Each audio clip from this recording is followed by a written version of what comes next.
ଝାରସୁଗୁଡ଼ା ଜିଲ୍ଲା ଲଇକେରା ବ୍ଲକର ମୁନ୍ଦୁରାଜର ଡାକ୍ତରଖାନାରୁ ଓଡ଼ିଆପାଳି ସ୍ୱାମୀ ନରେଶ ଛତ୍ରିଆ ନିଜ ଗାଁକୁ ସ୍ତ୍ରୀର ଶବକୁ ବାଇକ୍ରେ ଘରକୁ ନେବା ଘଟଣାରେ ଝାରସୁଗୁଡ଼ା ବିଧାୟକ ଟଙ୍କଧର ତ୍ରିପାଠୀ ଏବେ ନରେଶଙ୍କ ଘରକୁ ଯାଇ ତାଙ୍କୁ ଓ ପରିବାରବର୍ଗଙ୍କୁ ସମବେଦନା ଜଣାଇଛନ୍ତି।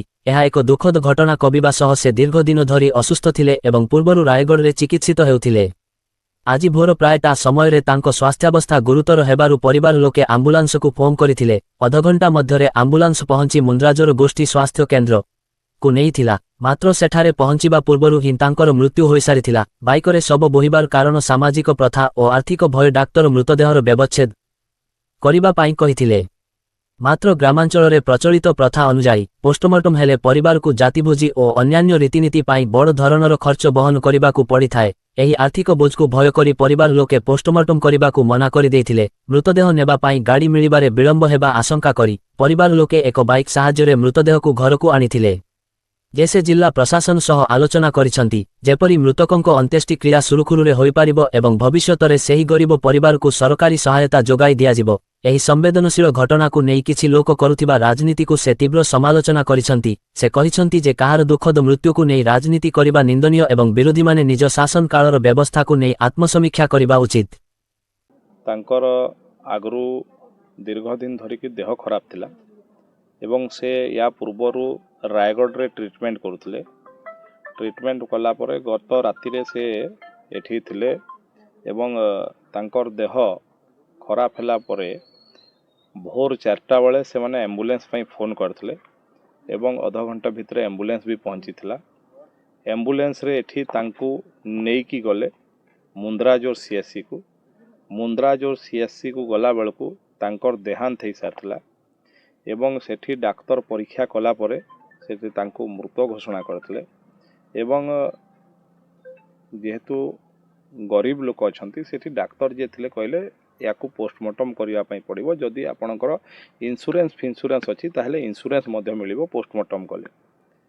କିନ୍ତୁ ଆମର ଗାଁ ଗହଳିରେ ଅନେକ ପ୍ରଥା ଅଛି ଯେଉଁଥିରେ ପୋଷ୍ଟମର୍ଟମ କଲେ ଡେଡ୍ ବଡ଼ିକୁ ଯଦି ଟିକେ ଜାତି ଭିତରେ ହୁଏ ପୁଣି ଜାତି ହେବା ପାଇଁ ପଡ଼େ ଏବଂ ଗୋଟେ ସେଥିରେ ପୁଣି ବଡ଼ ଭୋଜି ଆୟୋଜନ କରିବା ପାଇଁ ପଡ଼େ। ସେ ସେଥିରେ ଭୟଭୀତ ହେଇଗଲେ ଯେ ମୁଁ ଏତେ ଖର୍ଚ୍ଚ କେମିତି ବହନ କରିବି, ଆମକୁ ପୋଷ୍ଟମର୍ଟମ କରିବାର ନାହିଁ। ଡେଡ୍ ବଡ଼ି କ୍ୟାରିୟର ଅଛି କି ଆମେ ନେବୁ କହିଲେ ଡେଡ୍ ବଡ଼ି କ୍ୟାରିୟର ତ ନାହିଁ କିନ୍ତୁ ସମୟ ଲାଗିବ ପହଞ୍ଚାଇବା ପାଇଁ, ତେଣୁ ସେ ଆଉ କାଳେ ପୋଷ୍ଟମର୍ଟମ କରିଦେବେ ସେ ମନ ଭିତରେ ଶଙ୍କା ରଖି ସେ ଡେଡ୍ ବଡ଼ିକୁ ନେଇ ଆସିଥିଲେ ଘରକୁ ବାଇକ୍ରେ। ନିଶ୍ଚିତ ଭାବରେ ଏଇଟା ଗୋଟେ ଦୁର୍ଭାଗ୍ୟଜନକ କଥା ଏବଂ ଏଭଳିଆ ଘଟଣା ଏଭଳିଆ ସ୍ଥାନରେ ହେବା କଥା ନୁହଁ, କିନ୍ତୁ ସେ ଶଙ୍କା ଆଶଙ୍କା ଭିତରେ ଡେଡ୍ ବଡ଼ିକୁ ନେଇ ଆସିଥିଲେ। ଆପଣମାନଙ୍କର ସମସ୍ତଙ୍କର ସାମ୍ନାରେ ମୁଁ ଡିଟେଲରେ କଥା ହେଲି ଯାହା ସେ କହିଲେ ଏବଂ ଆମର ପୁରା ସମବେଦନା ଅଛି ଏବଂ ମୁଁ ଅନୁରୋଧ କରିବି ପ୍ରଶାସନକୁ ବି ଯେଉଁମାନେ ଯେଉଁଠି ଅଛନ୍ତି ଏଭଳିଆ ଘଟଣା କିଭଳି ନ ହେବ ସେଥିପାଇଁ ସମାଜରେ ଆମେ ସମସ୍ତେ ଯତ୍ନବାନ ହେବାର ଆବଶ୍ୟକତା ଅଛି। এই ঘটনাକୁ ନେଇକି ରାଜନୀତି ଆରମ୍ଭ ହୋଇଛି ତାକୁ ନେଇ କେମିତି?